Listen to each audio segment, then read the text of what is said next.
At 2:17 a.m., the knocking began. Not loud, not frantic, just slow, deliberate, and steady. 3 knocks. Pause. 3 more. The neighbors wouldn't hear it until later.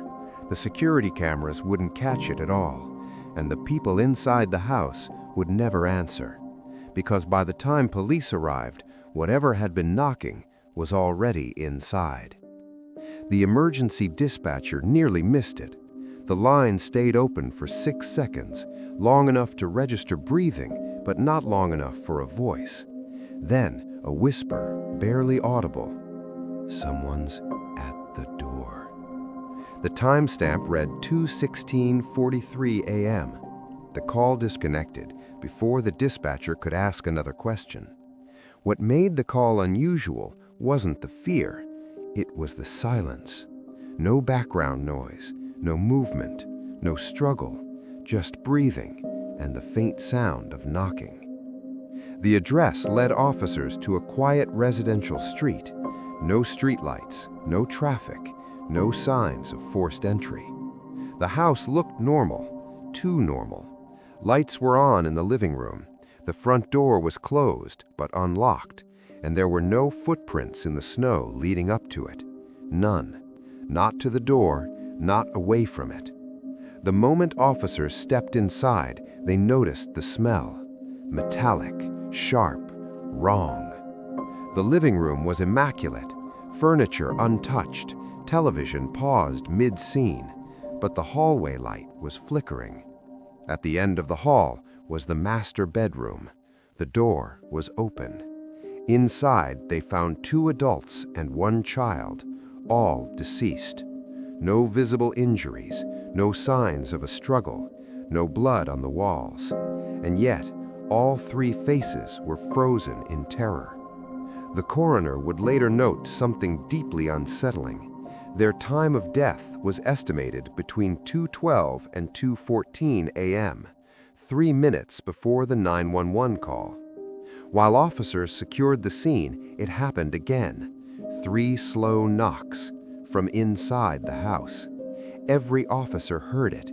It came from the laundry room. When they opened the door, they found nothing except a single muddy footprint on the tile floor. Only one, and it didn't match any shoe worn by law enforcement. Across the street, a neighbor's doorbell camera captured something at 2:17 a.m. The footage shows the house. The porch light flickers. Then, movement. A tall silhouette stands just outside the frame, never fully visible, never approaching the door. And yet, on the audio track, you can hear the knocking. 3 knocks. Pause. 3 more. The homeowner swore no one was there when he checked later, but the footage kept recording long after the knocking stopped. The official cause of death listed acute cardiac arrest due to extreme psychological stress.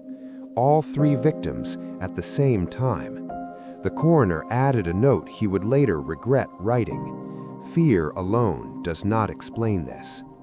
Their pupils were dilated beyond normal limits.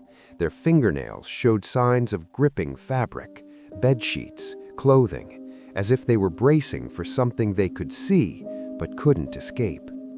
In the kitchen, investigators found a piece of paper on the table. It was folded neatly, no fingerprints. Only 6 words were written on it. Do not answer after 2:17. No explanation, no signature. The family had moved into the house 3 weeks earlier. Records showed the house had changed owners 4 times in 10 years. Each family left suddenly. Each claimed different reasons, but one detail connected them all. Every family reported knocking at night, always after 2 a.m., always in sets of 3.